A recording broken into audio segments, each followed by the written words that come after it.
Josefina Ludmer ha hecho una aproximación impecable para referir a su respuesta a Sor Filotea de la Cruz como una producción que evidencia a la sujeto creadora signada por las tretas del débil como espacio de figuración que desvela las condiciones de subordinación y muestra las estrategias referidas a la matriz del ejercicio de poder a partir de tres nociones: saber, decir y no.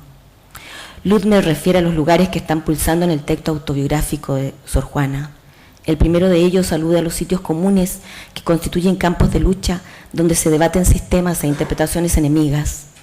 Su lectura amplia permitiría medir la transformación histórica de los modos de lectura. La segunda zona se halla referida al espacio que ocupa una mujer en el campo del saber, en una situación histórica y discursiva precisa.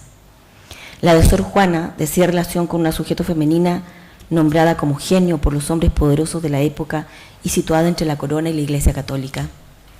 Esto implica la tensa relación entre el espacio que esta mujer, seducida por la palabra y el conocimiento, se otorga y el espacio que ocupa enfrentada a la institución y la palabra del otro poderoso. Ello daría lugar a una nueva entrada en la alteridad radical. La anterior en nuestro continente habría sido la referida de modo brutal a la diferencia indígena y la racial.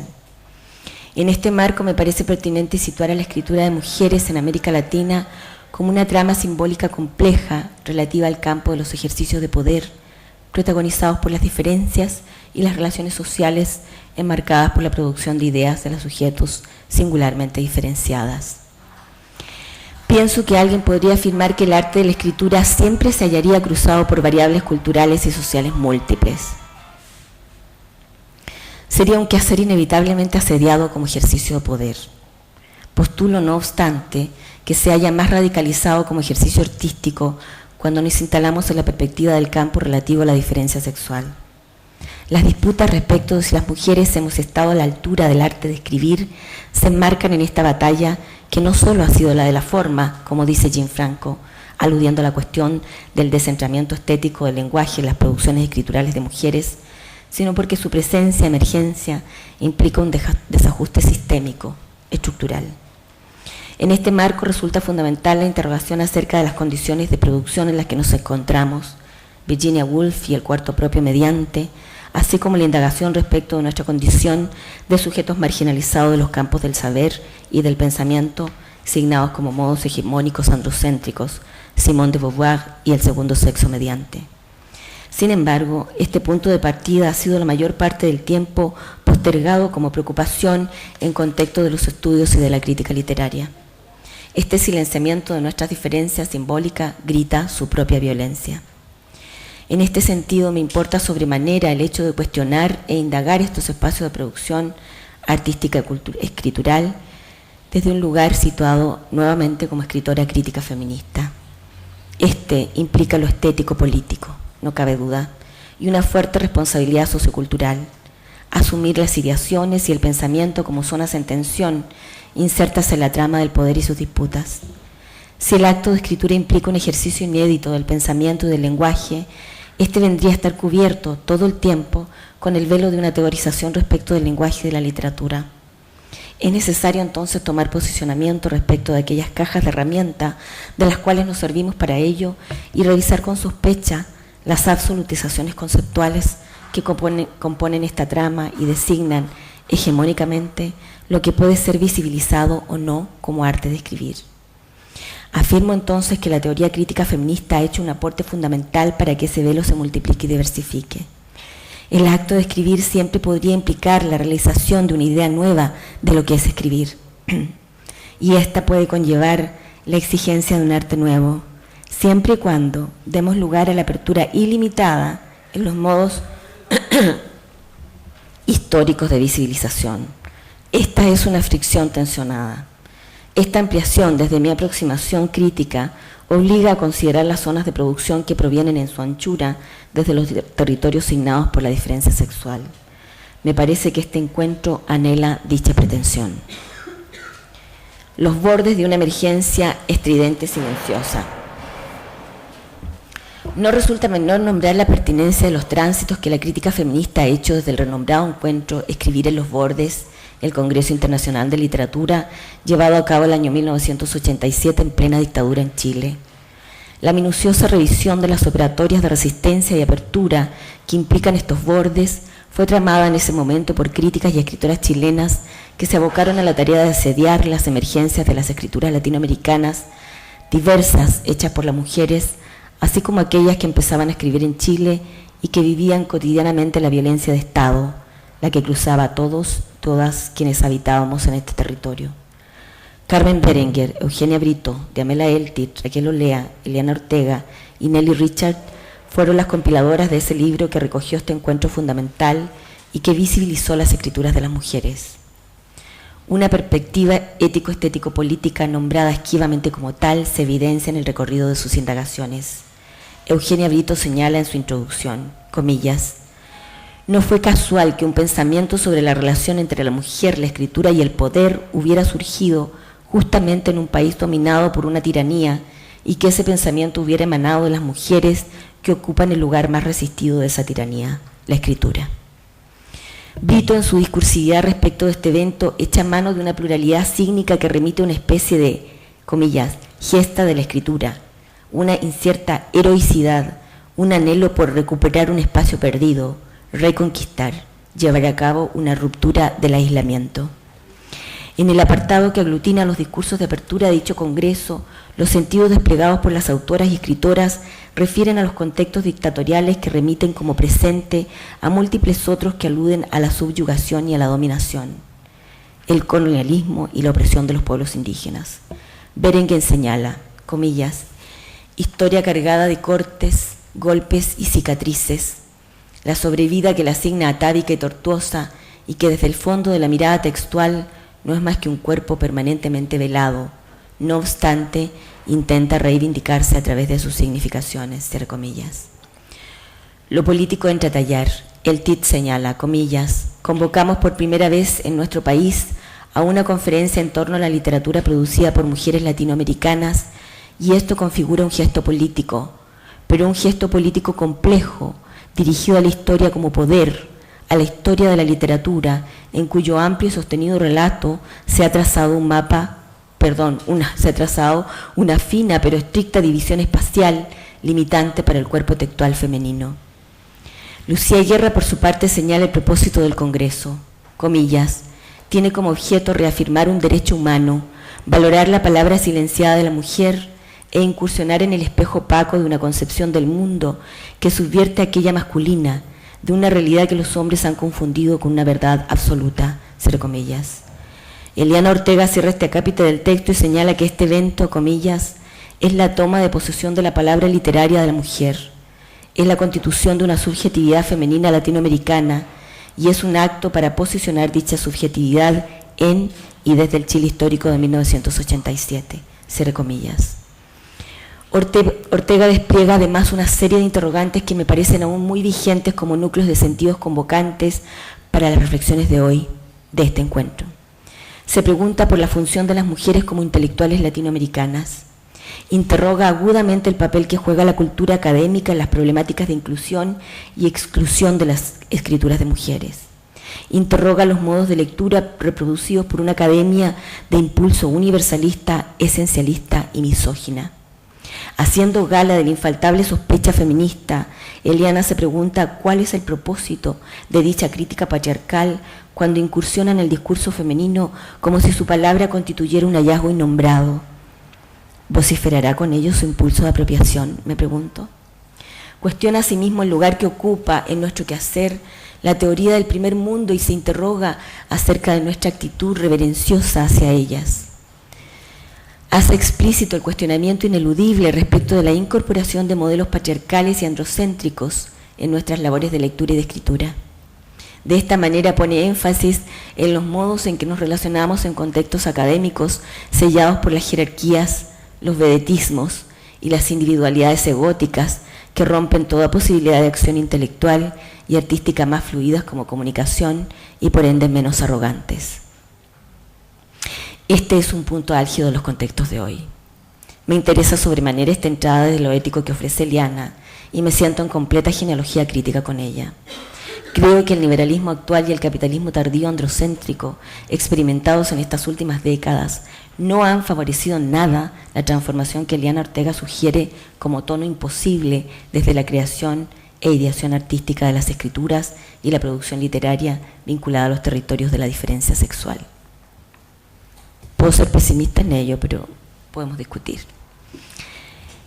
El acto de escribir y la política. Podría afirmar que existe una coexistencia difícil entre las zonas del arte hecho por mujeres, en este caso el de la escritura, y la política feminista.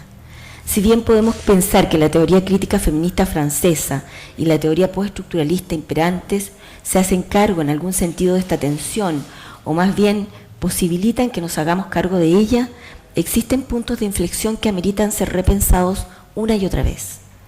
El hecho de concebir el arte como un espacio intransitivo que, en el caso de la escritura, no se ocuparía sino de sí mismo como acto, es decir, del hecho de escribir, como si solo importara el lenguaje y su articulación imposible como tal, ha tenido una fuerza tremenda como absolutización. Sin duda que para las mujeres este es un terreno lleno de aristas y sinuosidades. Existen en la actualidad escritoras que se nombran feministas, pero que dicen no escribir como tales. Este distanciamiento implica toda una vasta complejidad. Traigo a mi memoria de lectora crítica los planteamientos inquietantes que elabora Simone de Beauvoir en torno de esta cuestión en su acápite La mujer independiente en el segundo sexo. Allí, la escritora francesa, madre de la teoría crítica feminista, pone en cuestión el hecho de que las mujeres no hayan sido capaces de igualar el genio creador masculino en la escritura. Parece una tremenda contradicción en tanto Simone ha pasado de la historia como tal, inclusive con mayor preponderancia que como filósofa.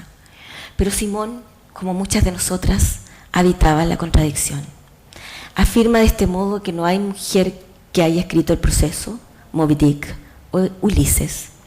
Este parámetro de medirnos con la vara del genio masculino dice relación sin duda con resabios románticos y modernos que habrían posibilitado la emergencia de una literatura emancipada de las reglas, y entonces el creador, siempre masculino, liberado de ellas, osaba desplegar con plena libertad, ese fuego que supuestamente anima al artista y lo eleva a la condición de genio. Las mujeres, según Simone, estamos demasiado atrapadas por el hecho de tener que lidiar con nosotras mismas en contextos en los que somos menospreciadas e incomprendidas. Por ello, seríamos incapaces de atrevernos a desatar la audacia o ese fuego creador. Simone es provocadora cuando refiere al lugar de la mujer que logra llegar a esos territorios masculinos. La describe ponderada, halagada de compartir dichos espacios, moderada al máximo, no quiere molestar, perturbar y se niega a explorar. Pareciera pedir disculpas por entrometerse en esos espacios que no le corresponden, comillas, por naturaleza. Por el contrario, los hombres creadores se asumen como tales con gran desparpajo y no le temen al escándalo. Simone de Beauvoir dice de modo cruel, comillas, hay mujeres locas y mujeres de talento, pero ninguna tiene esa locura de talento que se llama genio. Ninguna ha despreciado esa prudencia para intentar irrumpir por encima del mundo dado, cierro comillas. Simone de Beauvoir pareciera entrar en enojo con esta situación nuestra.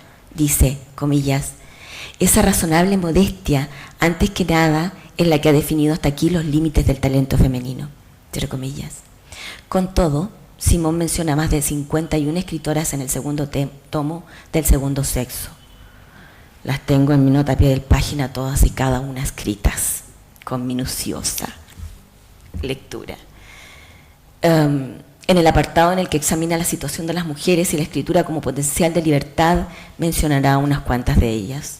No obstante, reconoce que, comillas, pueden contarse con los dedos de una mano las mujeres que han atravesado lo ya establecido en busca de su dimensión secreta. Emily Brontë interrogó a la muerte, Virginia Woolf a la vida y Catherine Mansfield, a veces, no muy a menudo, la contingencia cotidiana y el sufrimiento. Cierro comillas.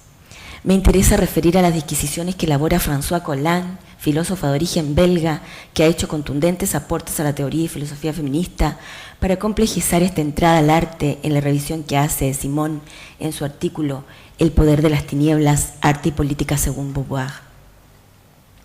Allí Colán plantea que la severidad de Simón para aproximarse a este asunto tiene mucho que ver con los constreñimientos a los que están sujetas las mujeres, una sujeción pavorosa que produce efectos disolventes sobre nuestras subjetividades. Eso es muy claro. Sin embargo, a François Colán le interesa poner énfasis en otro lugar fundamental para las escritoras feministas críticas o las críticas feministas escritoras. El hecho de que Simón plantee que los movimientos de liberación de las mujeres, antes que superar la incapacidad de creadoras de las mismas, la reafirma. Estas luchas contingentes nos atarían a un estado que nos impediría entrar en la relación incondicionada con lo dado, que según Simón es lo que permite acceder a la elaboración de una obra. Colán lee en Simón una especie de lucidez y de dolor en esa constatación. La imposibilidad de constituirnos en creadoras no ocurre porque seamos mujeres, sino porque en nuestra condición de tales quedamos excluidas del espacio en su totalidad y resultamos por ende reducidas a nuestro propio ser.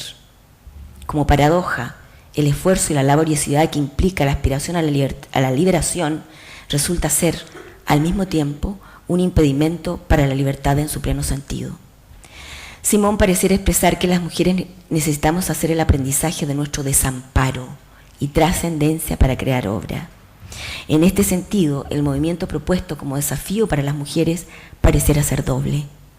Un movimiento que nos libere de las cadenas y, por otro, un movimiento de libertad que nos restituya la capacidad incondicional de apertura ilimitada al mundo, por lo tanto, a la invención. François cita a Simón cuando señala, comillas, una literatura de reivindicaciones puede engendrar obras fuertes y sinceras. No les queda suficiente fuerza para aprovechar su victoria y romper con todas sus amarras, cierra comillas. Los varones nos llevarían una ventaja porque parten desde el lugar en el cual al cual nosotras recién llegamos, luego de haber gastado mucha energía para liberarnos de constricciones que encarcelan nuestra diferencia sexual. Esto, para mi gusto, implica una constatación ético, estética y política. Me pregunto si es que en la trama de François Colán, entre arte y política, y de la que Simón es también autora, quedaría liberada alguna mujer creadora, inclusive en la actualidad. El argumento de François Colán para sostener este tinglado bovariano sitúa a la autora del segundo sexo como filósofa antes que otra cosa. Por ello deberíamos excusar esta trampa armada entre la liberación vinculada a lo político y la libertad más profunda que posibilitaría el acceso al arte, a la locura del talento. Resulta que sus reflexiones me llevan a pensar en esas tinieblas de las que supuestamente saldría el arte iluminado e intocado por ni un solo avatar que se vincule con las tramas de lo histórico, social, cultural o económico relativo a la diferencia sexual. ¿Qué hay de las otras tinieblas entonces? Hay otras clases de oscuridad, sin duda, de noche profunda que hacen del arte lo que nos conmueve. ¿Qué clase de trampas implica la aspiración de llegar a crear como Kafka, Joyce, Borges, Faulkner, Proust, entre otros llamados genios de la creación literaria? Afirmo que otras vertientes más sinuosas se abren en estas latitudes para pensar esta dupla, arte y política, sobre todo porque en nuestros mapas ha resultado inevitable la apertura a las otras literaturas, esas tan heterogéneas como las crónicas de los españoles, las de los mestizos, los cantos poéticos de las culturas precolombinas, la oralitura, como habría denominado Licurache Guaylaf, de manera tentativa a esas herencias de creaciones de los pueblos y etnias indígenas en el continente. Por último, el acápite Una singularidad, memoria revuelta en poetas mujeres mapuche. En conexión con arte, política y mujeres en sus diferencias, pienso en las escrituras de las poetas mujeres mapuche y su reconocimiento tardío en estos años, en contextos de creación escritural diversa. Me he deleitado en estos 2 últimos años en esa zona de indagación. En el marco de un proyecto Fondesit sobre memoria y escritura poética de mujeres en el cono sur de América, he tomado como labor desafiante lectura y escritura crítica las 3 antologías que circulan en nuestro medio desde el año 2006 hasta el año 2010, hilando en la memoria y Kume Dongun, Kume Wirin del año 2010. Las he llevado como preocupación interpretativa desde mi perspectiva feminista a Argentina, a Inglaterra, y aquí en este país han sido acogidos 2 escritos de mi autoría en la revista del Departamento de Estética de la Universidad Católica, Aistesis. Podría leer este hecho con suspicacia, ¿Cómo llega a ocurrir esta apertura cuando tiene lugar? ¿Habrá entonces una sensibilidad crítica amplia dispuesta a correr los límites del canon en la literatura para abrir las puertas a las escrituras múltiples vinculadas a la diferencia sexual?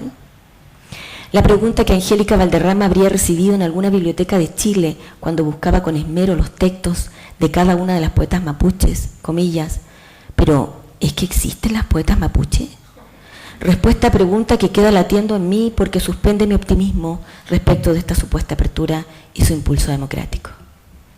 No me extenderé mucho más en los hallazgos de esta labor. Puedo decir que me he esforzado por escuchar con anchura las diferencias en las creaciones poéticas de las mujeres mapuche. Me propuse escribir poéticamente. Por ende, mi proximidad, cercanía con sus escrituras es relativa a mi propio nomadismo como creadora e investigadora a la intemperie. Celebro su emergencia pública y su circulación. Celebro que existan en nuestro horizonte múltiple para ser leídas con disfrute y fruición feministas, porque sus decisiones en lenguaje en español, esa lengua meretriz, como dice la poeta Adriana Paredes Pinta en su escrito de Por qué escribo, y en Mapudungún, galopen sin límite entre la liberación y la libertad. Termino esta intervención, provocación, reinscribiendo en este espacio el cierre tentativo del último escrito sobre estas poetas. Digo así, comillas, pienso en la noción de tono poético. La imagino en consonancia con lo que Blanchot refiere al espacio del tono en la escritura. Si al escribir damos lugar a lo incesante, a aquello que nunca termina, entonces el tono que nos conmueve es aquel que hace silencio en la escritura para dar lugar al eco de lo que no puede dejar de hablar. Así toma forma y sentido aquello que habla interminablemente. De esta manera me atrevo a nombrar el impulso poético de tono memorioso que surge en las escrituras de las mujeres mapuche. He perseguido en consecuencia ese pulso, su modulación sinuosa, arrebatada, melancólica o en calma escritural, en calma espiritual. El lapsus tiene sentido. Al leerlas, y me he subido a esa amplificación haciendo gala de lo que Genovese llama el arrastre subjetivo, despertado por la escritura poética. Esa que estalla como labor de sentido. Si la cuestión central del ímpetu lírico es el deseo, como afirma la misma poeta argentina, me siento autorizada para conectar esta aceleración con el bello lema de Ricoeur, comillas, la fidelidad al pasado no es un dato, es un deseo, cierre comillas. En este singular lenguaje poético mapuche, la fidelidad deseo sería un pliegue múltiple que se halla en cada recodo sinuoso de las palabras en mapudungún y en español, en esa presencia-ausencia de ambas lenguas, su ambigüedad y su certeza, en su música y en sus sinsentidos reverberantes. Mujeres mapuche, sujetos deseantes en la escritura poética memoriosa, una que explosiona y así le pone rostro a la carencia, nombre a lo perdido, denuncia al despojo, da luz a lo recobrado, eco a lo imaginado, todo ello como posibilidad de nombrar el triunfo memorioso, el reconocimiento, ese pequeño milagro de la memoria feliz, comillas, reaparecer al aparecer, a través del desaparecer, cierre comillas. En esta labor de reencuentro en la escritura con lo perdido arrebatado, algo se revela vinculado con aquello que las poetas devienen, llegan a ser. Judith Butler nos señala que cuando enfrentamos el trabajo de duelo, algo de nosotras se nos revela. Y ese algo dibuja el lazo que nos une a los otros y a las otras. Lazos o nudos que nos constituyen en la posesión, desposesión. Así, la emergencia de lo ético-político posibilita elaborar el sentido de una comunidad, nuestra dependencia y nuestra responsabilidad ética para pensarnos. Estas mujeres mapuche nos entregan un conjunto múltiple de imaginaciones de lo poético que se hallan ancladas en las experiencias de sujetos diversas, complejas y potencialmente contradictorias por el solo hecho de constituir elaboraciones de mujeres cruzadas por variables sociosimbólicas lacerantes, género y etnia. Sí, en ocasiones esta lectura me pone de cara a la negatividad, la fantasmática, un insondable. Pero también me enfrento a la afirmación plena regalada por el impulso creador, el recuerdo imagen, abierto y múltiple. Estas escrituras de mujeres mapuche me sitúan ante la interrogación y el desplazamiento del pasado que posibilita habitar transformadoramente el presente y atisbar el futuro en lo pequeño, infinitesimal, abierto siempre a lo imposible. Vuelvo mi rostro suspendido hacia la afirmación